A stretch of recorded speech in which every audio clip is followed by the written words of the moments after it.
ನನ್ನ ಹೆಸರು ಮಧು ಅಂತ ಹೇಳಿ. ಫಸ್ಟ್ ಕ್ವಾಲಿಟಿ ಬರಬೇಕು ಅಂದರೆ ರೋಗ ರುಜಿನ ಇರ್ಬಾರ್ದು, ತೋಟ ಚೆನ್ನಾಗಿರ್ಬೇಕು. ಕರೆಂಟ್ ಕೊಡ್ತಾ ಇಲ್ಲ, ಗೊಬ್ಬರ ಕೊಡೋದು ದುಡ್ಡು ಕಾಸ್ಟ್ಲಿ ರೇಟು. ಬೀಜನೇ ಕ್ವಾಲಿಟಿ ಇಲ್ಲ ಸರ್, ಬೀಜನೇ ಸರಿಯಾಗಿ ಕೊಡ್ತಾ ಇಲ್ಲ, ಬೀಜದ ಪ್ರಾಬ್ಲಮ್ ಇದೆ. ಈ ಸರಿ ಬೆಳೆ ಏನಂತ ಹೇಳ್ಕೊಂಡ್ ಬರಲಿಲ್ಲ, ಸಾಲ ಇಳುವರಿಲ್ಲ ಸರ್. ಈ 3 ಎಕರೆಗೆ ಇದುವರೆಗೂ 3 ಲಕ್ಷ ಖರ್ಚಾಯ್ತು. ಆ್ಯಕ್ಚುಲಿ ಒಂದು 20 ಟನ್ 30 ಟನ್ ಒಳ್ಳೆ ಕಾಯಿ ಬರ್ಬೇಕಾಯ್ತು. ನನ್ನ ಹೆಸರು ಮಧು ಅಂತ ಹೇಳಿ, ಬೊಮ್ಮನಹಳ್ಳಿ, ಸಿರಾ ತಾಲೂಕು, ತುಮಕೂರು ಜಿಲ್ಲೆ. ಇದರಲ್ಲಿ ಇಟ್ಟಿರೋದು ನಾವು 3 ಎಕರೆ ಹಾಕಿದ್ದೀವಿ. ಕಿರಣ್ ಕಲಾಂಗಡಿ ಅಂತೇಳಿ. ಎಷ್ಟು ಅಡಿ ಅಂತರದಲ್ಲಿ ಹಾಕಿದ್ದೀರಾ ಸರ್ ಒಂದೊಂದು ಗಿಡ? 6 ಅಡಿ ಇದೆ ಸರ್. ಒಂದೊಂದು ಗಿಡ 6 ಅಡಿ ಅಲ್ಲ, ಅಂದರೆ ಡಿಸ್ಟೆಂಟ್ 6 ಅಡಿ ಕೊಟ್ಟಿದ್ದೀವಿ. ಗಿಡ ಬಂದು 1 ಅಡಿ ಒಂದು ಬಿದ್ದಿದೆ ಸರ್. ಎಷ್ಟು ಎಕರೆಲಿ ಹಾಕಿದ್ದೀರಾ ಸರ್? 3 ಎಕರೆಲಿ ಇದೆ. 3 ಎಕರೆಲಿ? 3 ಎಕರೆಗೆ ಎಷ್ಟು ಗಿಡ ಹಿಡೀತು ಸರ್? ಇದು ಬಂದು 3 ಎಕರೆಯಲ್ಲಿ 15,000 ಇದೆ ಸರ್. ಇದು 15,000. ಖರ್ಚೆಲ್ಲ ಎಷ್ಟು ಬೀಳ್ತು ಸರ್? ಖರ್ಚೆಲ್ಲ ಬಂದು ಒಂದು 3 ಲಕ್ಷ ಬಂದಿದೆ ಸರ್. ಇದು 3 ಲಕ್ಷ ಬಂದಿದೆ. ಇದಕ್ಕೆ ನೀರೆಲ್ಲ ಯಾವ ಥರ, ಬೇಸಾಯ ಎಲ್ಲ ಯಾವ ಥರ ಮಾಡ್ತೀರಾ ಸರ್? ಇದಕ್ಕೆಲ್ಲ ನ್ಯಾಡ್ರಲ್ಲು ಡ್ರಿಪ್ಪಲ್ಲಿ ಹೋಗ್ತದೆ ನೀರು. ಎಲ್ಲ ತೊಟ್ಟಿಕಾಯಿ ನೀರಲ್ಲಿ ಹೋಗ್ತಿರುತ್ತೆ ಇದರಲ್ಲಿ.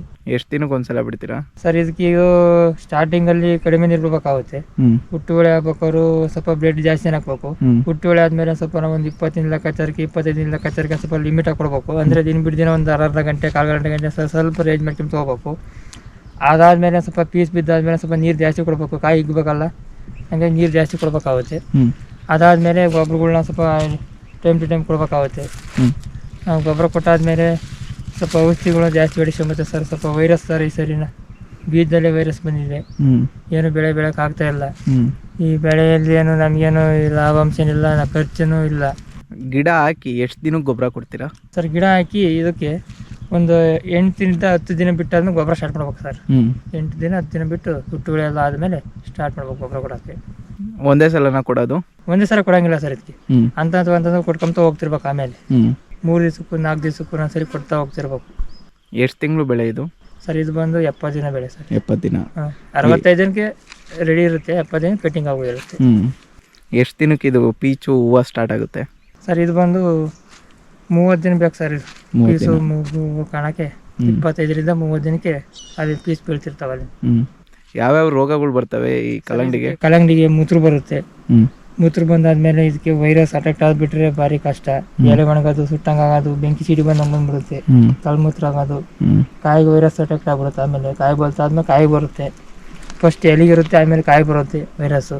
ಆ ಕಾಯಿ ಏನು ತಾಮಲ್ಲ ಸರ್, ಮಾರ್ಕೆಟಲ್ಲಿ ಓಡಲ್ಲ ಅದು. ಈ ಮೇಲ್ಗಡೆ ಎಲ್ಲ ಹಸ್ರು ಇದೆಯಲ್ಲ, ಅದು ಒಳಗಡೆ ಹಣ್ಣಾಗಿದೆ ಅಂತ ನಿಮ್ಗೆ ಹೇಗೆ ಗೊತ್ತಾಗುತ್ತೆ ಸರ್? ಇದು ಹಣ್ಣು ಅಂದರೆ 65 ದಿನ ಆಗುತ್ತೆ. 65 ದಿನ ಟೈಮ್ ಇರುತ್ತವ.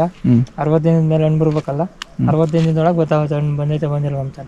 ಇವಾಗ ಒಂದು ಸ್ವಲ್ಪ ದಿನ ಹಿಂದೆ ಪೀಚ್ ಬಿಟ್ಟಿರೋದು, ಲೇಟಾಗಿ ಪೀಚ್ ಬಿಡುತ್ತಲ್ಲ, ಅವೆಲ್ಲ ಹೆಂಗೆ? ಅದೆಲ್ಲ ಸೆಕೆಂಡ್ ಕಟಿಂಗ್ ಬರುತ್ತೆ ಸರ್. ಅದೆಲ್ಲ ಸೆಕೆಂಡ್ ಕಟಿಂಗ್ ಬರುತ್ತೆ. ಫಸ್ಟ್ ಕಟಿಂಗಲ್ಲಿ ಚೆನ್ನಾಗಿ ಸೆಟ್ ಆದ್ರೆ ಮಾತ್ರ ಸರ್ ಇದು ಫಸ್ಟ್ ಕಟಿಂಗ್ ಬರೋದು. ಇನ್ನು ಮುಂದೆ ಸೆಟ್ ಆದಾಗ ಏನಾದ್ರು ಅಂದ್ರೆ ಬೆಳೆ ಏರ್ವೇಷನ್ ಇರುತ್ತಲ್ಲ, ಅದು ಬರೋಲ್ಲ. ಅದು ಎಲ್ಲ ಸೆಕೆಂಡ್ ಕಟಿಂಗಿಗೆ ಜಾಸ್ತಿ ಬರುತ್ತೆ. ಫಸ್ಟ್ ಕಟಿಂಗು ಕ್ವಾಲಿಟಿ ಚೆನ್ನಾಗಿರ್ಬೇಕು ಅಂದರೆ ರೋಗ ಬರ್ಬಾರ್ದು ಸರ್. ಪ್ಲಾಟಲ್ಲಿ ರೋಗ ಬಂದರೆ ಫಸ್ಟ್ ಕ್ವಾಲಿಟಿ ಕಡಿಮೆ ಬರುತ್ತೆ. ಹಂಗಾಗಿನೇ ಫಸ್ಟ್ ಕ್ವಾಲಿಟಿ ಬರಬೇಕು ಅಂದರೆ ರೋಗ ರುಜಿನ ಇರ್ಬಾರ್ದು, ತೋಟ ಚೆನ್ನಾಗಿರ್ಬೇಕು. ಆವಾಗ ಕ್ಲಿಯರಿಟಿ ತೋಟ ಬರುತ್ತೆ. ಹೇಳ್ದಂಗೆ 1 kg ಬೀಜಕ್ಕೆ ಎಷ್ಟು ದುಡ್ಡು ಆಗುತ್ತೆ? 1 kg ಬೀಜಕ್ಕೆ 30,000 ಬರುತ್ತೆ ಸರ್. ಇದು ಅದರಿಂದ ಎಷ್ಟು ಗಿಡಗಳು ಬರ್ತವೆ? ಅದರಿಂದ ಗಿಡಗಳು 15,000 ಬೀಜ ಬರುತ್ತೆ. 15,000 ಬೀಜ ಅಂದರೆ ಒಂದು ಬೀಜ ಅಲ್ಲಿಗೆ ಎಷ್ಟು ಬೀಳುತ್ತೆ ಸರ್? ಈ ಸರಿ ಬೆಳೆ ಏನಂತ ಹೇಳ್ಕೊಂಡ್ ಬರಲಿಲ್ಲ, ಸಾಲ ಇಳುವರಿಲ್ಲ, ರೋಗ ತುಚ್ಚಿ ಆಗ್ಬಿಟ್ಟು ಬೆಳೆ ಹಾನಿ ಆಗೋಗ್ಬಿಡ್ತು. ಇಕ್ಕಿರೋದ್ರಲ್ಲೂ ಈಗ 10% ಬೆಳೆ ಬರ್ತಾ ಇಲ್ಲ. ಹಂಗಾಗಿನ ಈ ಸರಿ ಬೆಳೆ ಏನಂತ ಹೇಳ್ಕೊಂಬಂಗಿಲ್ಲ. ಎಲ್ಲ ವೈರಸ್ಸು ಮೂತ್ರ ಜಾಸ್ತಿ ಆಗಿ. ಕರೆಂಟ್ ಎಲ್ಲ ಕರೆಕ್ಟಾಗಿ ಕೊಡ್ತಾ ಇದ್ದಾರಾ? ಕರೆಂಟ್ ಕೊಡ್ತೀರಾ ಸರ್? ಇದು ಕರೆಂಟಿಂದ ಪ್ರಾಬ್ಲಮ್ ಸರ್. ಒಂದು 10 ನಿಮಿಷಕ್ಕೂ 4 ಗಂಟೆಗೂ ತೆಗಿತಿರ್ತಾರೆ. ಅದು ಪ್ರಾಬ್ಲಮ್ ಅಂತಾರೆ. ಕರೆಂಟಿಂದ ಸಮಸ್ಯೆ ಸರ್. ಈ ವರ್ಷ ನಿಮಗೆ ಕರೆಕ್ಟಾಗಿ ಬೆಳೆ ಬಂದಿಲ್ಲ ಈ ಕಲ್ಲಂಗಡಿ? ಬೆಳೆ ಬಂದಿಲ್ಲ ಸರ್, ಕರೆಕ್ಟಾಗಿ ಬಂದಿಲ್ಲ ಸರ್. ಇದು 2ನೇ ಸರಿ ಸರ್. ಇದಾರೆ 2ನೇ ಸರಿ. ಫಸ್ಟ್ ಒಂದು ಬ್ಯಾಚ್ ಹಾಕಿದಾದ್ಮೇಲೆ ಇದು ನೆಕ್ಸ್ಟ್ ನೋಡೋಣ ಅಂತ ಹಾಕಿವಿ. ಇದು ಈ ಥರನೇ ಆಯ್ತು ಸರ್. ಇವಾಗ ಎಷ್ಟು ಲಾಸ್ ಆಗುತ್ತೆ ಈ ಕಂಪ್ಲೀಟ್ ಈ ಬೆಳೆ ಹೋಗಿದೆ? ನಾನು ನೋಡ್ತಾ ಇದ್ದೀನಿ, ಸಿಕ್ಕಿದ್ರು ಎಲ್ಲಾದ್ರೂ ಎಷ್ಟೋ ಒಂದು 200-300 ಕಾಯಿ ಚೆನ್ನಾಗಿರೋ ಸಿಗ್ತದೆ ಸರ್. 200-300 ಸರ್. ಅಲ್ಲಿಗೆ ಒಂದು 400 kg 500 kg ಸುಸ್ತು ಸರ್. ಇಷ್ಟು ಹೊಲಕ್ಕೆ 3 ಎಕರೆಯಲ್ಲಿ 400-500 kg ಇದೇನು ಲೆಕ್ಕನೆಲ್ಲ ಸರ್. ಇದು ಆ್ಯಕ್ಚುಲಿ ಒಂದು 20 ಟನ್ 30 ಟನ್ ಒಳ್ಳೆ ಕಾಯಿ ಬರ್ಬೇಕಾಯ್ತು. ಫಸ್ಟ್ ಕಟ್ಟಿಂಗು ಒಂದು 30-35 ರೀಚ್ ಆಗ್ಬೇಕಾಯ್ತು. ಈ 3 ಎಕರೆಲಿ ಇದುವರೆಗೂ ಎಷ್ಟು ಖರ್ಚಾಗಿದೆ ಸರ್ ಈ 3 ಎಕರೆಗೆ ಇದುವರೆಗೂ 3 ಲಕ್ಷ ಖರ್ಚಾಯ್ತು ಸರ್. 3 ಲಕ್ಷ 3 ಲಕ್ಷ ಖರ್ಚಾಗಿದೆ. ಕರೆಕ್ಟ್ ಖರ್ಚಾಯ್ತು. 3 ಲಕ್ಷ ಲಾಸ್ಟ್ ಇವಾಗ ಲಾಸ್ಟ್ ಸರ್ 3 ಲಕ್ಷ ಲಾಸ್. ಆ ಮಧ್ಯದಲ್ಲಿ ನಿಮ್ಮ ಟೈಮ್ ವೇಸ್ಟು, ಕರೆಂಟ್ ಕರೆಕ್ಟಾಗಿ ಕೊಡ್ತಲ್ಲ. ಕರೆಂಟ್ ಕೊಡ್ತಾ ಇಲ್ಲ, ಗೊಬ್ಬರ ಕೊಡೋದು ದುಡ್ಡು ಕಾಸ್ಟ್ಲಿ ರೇಟು, ಔಷಧಿನೂ ಕಾಸ್ಟ್ಲಿ ರೇಟು, ಗಂಡಾಳು ಎಲ್ಲ ಖರ್ಚು ಜಾಸ್ತಿ ಸರ್. ಇದು ಬೀಜನೇ ಕ್ವಾಲಿಟಿ ಇಲ್ಲ ಸರ್, ಬೀಜನೇ ಸರಿಯಾಗಿ ಕೊಡ್ತಾ ಇಲ್ಲ, ಬೀಜದ ಪ್ರಾಬ್ಲಮ್ ಇದ್ದಿದ್ದು. ಹುಟ್ಟು ಹೊಳೆ ಆಗ್ಬೇಕಾದ್ರೆ ಮುತ್ತರು ಸ್ಟಾರ್ಟ್ ಆಗಿ ವೈರಸ್ಗೆ ಕಾಂಟ್ಯಾಕ್ಟ್ ಆಗ್ಬಿಡ್ತು. ಬೀಜನೇ ಮೇಯ್ನ್ ಪಾತ್ರ ಸರಿ ಇಲ್ಲ ಸರ್ ಇದರಲ್ಲಿ. ಎಲ್ಲಿ ತೊಗೊಂಬಂದ್ರಿ ಬೀಜನ? ಬೀಜ ಸರ್ ಇದು ಬಂದು ಧರ್ಮಪುರದ ಹತ್ರ.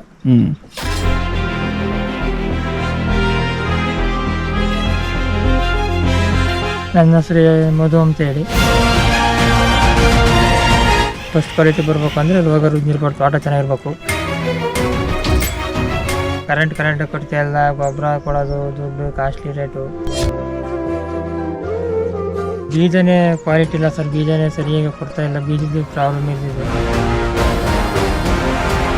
ಈ ಸರಿ ಬೆಳೆ ಏನಂತ ಹೇಳ್ಕೊಂಡ್ ಬರಲಿಲ್ಲ, ಸಾಲ ಇಳುವರಿ ಇಲ್ಲ ಸರ್. ಈ 3 ಎಕರೆಗೆ ಇದುವರೆಗೂ 3 ಲಕ್ಷ ಖರ್ಚಾಯ್ತು. ಆ್ಯಕ್ಚುಲಿ ಒಂದೊಂದು 20 ಟನ್ 30 ಟನ್ ಒಳ್ಳೆ ಕಾಯಿ ಬರ್ಬೇಕಾಯ್ತು. ರೈತ ಅನ್ನ ಕೊಡುವ ದಾತ ಜೀತ